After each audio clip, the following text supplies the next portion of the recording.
हिंदुस्तान ने एक बार फिर दुनिया के सामने अपना लोहा मनवाया है। भारत ने एक बार फिर दुनिया को बता दिया कि वो तकनीक के क्षेत्र में अब तेजी से आत्मनिर्भर बनता जा रहा है। भारत ने रक्षा और विनिर्माण के क्षेत्र में एक और महत्वपूर्ण उपलब्धि हासिल की है। वडोदरा में देश निर्मित पहले एयरबस C295 का सफल उड़ान पूरा कर लिया गया है। बड़ी खबर आपको बता रहे हैं, दुनिया में फिर बजा मेक इन इंडिया का डंका। भारतीय रक्षा और विमानन क्षेत्र में इतिहास रच गया।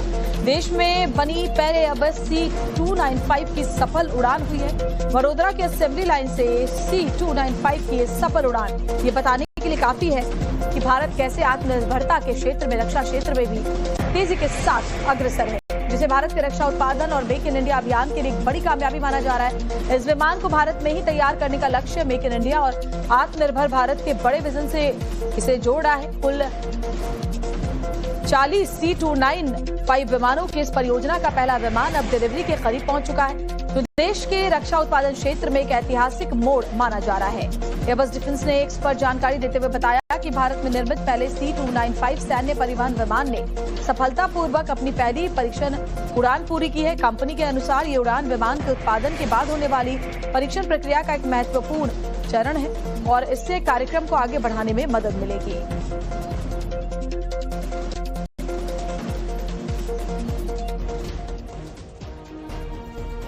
तो भारत की जो नई उड़ान है, नया कीर्तिमान उससे कैसे रच गया है, आपको इसके बारे में कुछ जानकारी देते हैं। तो भारत में बने पहले C295 विमान की पहली टेस्ट फ्लाइट सफल रही है। C295 पहला made in India military transport aircraft है। टाटा एडवांस्ड सिस्टम्स लिमिटेड और एयरबस की साझेदारी में इसका निर्माण हुआ है। मेडन टेस्ट फ्लाइट सफलतापूर्वक पूरा हुआ। साल 2021 में 21,935 करोड़ की ये डील हुई थी।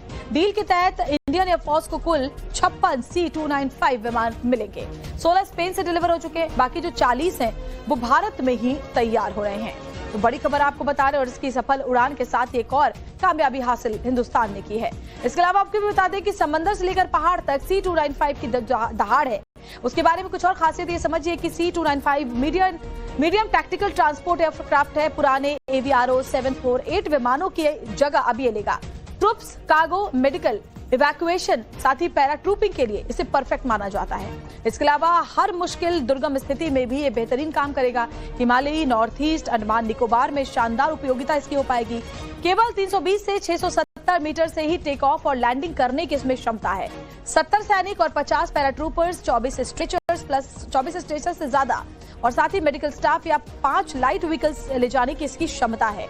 11 से 13 घंटे तक ये उड़ान भर सकता है। 5,630 किलोमीटर की इसकी रेंज है। साथ ही लंबी निगरानी, search and rescue operation, transport mission के लिए बेहद परफेक्ट है।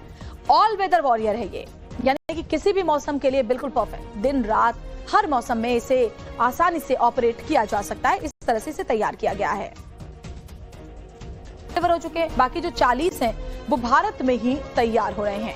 तो बड़ी खबर आपको बता रहे हैं, और इसकी सफल उड़ान के साथ एक और कामयाबी हासिल हिंदुस्तान ने की है। इसके अलावा आपको भी बता दें कि समंदर से लेकर पहाड़ तक C295 की दहाड़ है।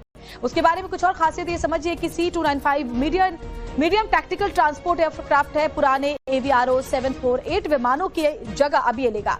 ट्रूप्स, कार्गो, मेडिकल, इवैक्यूएशन, साथ ही पैरा ट्रूपिंग के लिए इसे परफेक्ट माना जाता है। इसके अलावा हर मुश्किल दुर्गम स्थिति में भी ये बेहतरीन काम करेगा। हिमालयी, नॉर्थ ईस्ट, अंडमान निकोबार में शानदार उपयोगिता इसकी हो पाएगी। केवल 320 से 670 मीटर से ही टेक ऑफ और लैंडिंग करने की इसमें क्षमता है।